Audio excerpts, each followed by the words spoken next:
Hi guys, welcome to my channel Arju's World. இன்னைக்கு நம்ம எதை பற்றி பார்க்க போகிறோன்னா டாடா அவென்யா. இந்த கார் 2026ல் லான்ச் பண்ணியிருக்காங்க. இந்த காரோட ப்ரைஸ் என்னன்னு பார்த்தீங்கன்னா 45 lakhs. இந்த காரு எலக்ட்ரிசிட்டியால் செய்யப்பட்டது. இந்த காரு ஃபுல் சார்ஜ் ஆனால் 500 கிலோமீட்டர் ரேஞ்சில் போகும். இந்த காரு 2027ல் லான்ச் ஆகுன்ட்டு எல்லாரும் சொல்லிட்டு இருக்காங்க. இது எஸ்யூவி டிசைனில் இருக்கும்.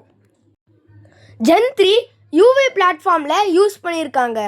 அதனால் பெட்டர் பர்ஃபார்மன்ஸ் கொடுக்கும். அப்புறம் ஃபாஸ்ட் சார்ஜிங் சப்போர்ட்டும் இந்த காரில் இருக்கும்.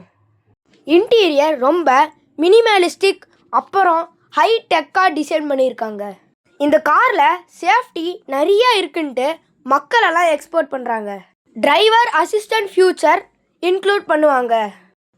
இந்த கார் ப்ரீமியம் செக்மெண்ட் கஸ்டமர்ஸாக இருக்கும் எல்லாம் பார்க்குறாங்க. என்விரான்மெண்ட் ஃப்ரெண்ட்லியாக இருக்கும்.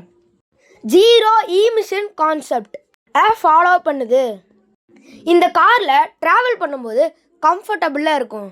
இந்த காரோட அவுட்ஃபிட் ஸ்டைலிஷாக இருக்கும். இந்த காரில் அட்வான்ஸ் டெக்னாலஜி இருக்குது. ஈகோ ஃப்ரெண்ட்லி ட்ராவலுக்கு இந்த கார் யூஸ் ஆகும். இதில் 5 சீட்டர் கெப்பாசிட்டி இருக்குது. அப்புறம் ஆட்டோ பிரேக் லேன் அசிஸ்ட் இருக்குது. 360 டிகிரி கேமரா அப்புறம் சென்சார் சேஃப்டிக்கு யூஸ் ஆகும். ஓகே கைஸ், இந்த வீடியோ பிடிச்சிருந்தா லைக் பண்ணுங்கள், ஷேர் பண்ணுங்கள், சப்ஸ்கிரைப் பண்ணிடுங்க. அப்புறம் மறக்காமல் கமெண்ட் பண்ணுங்கள்.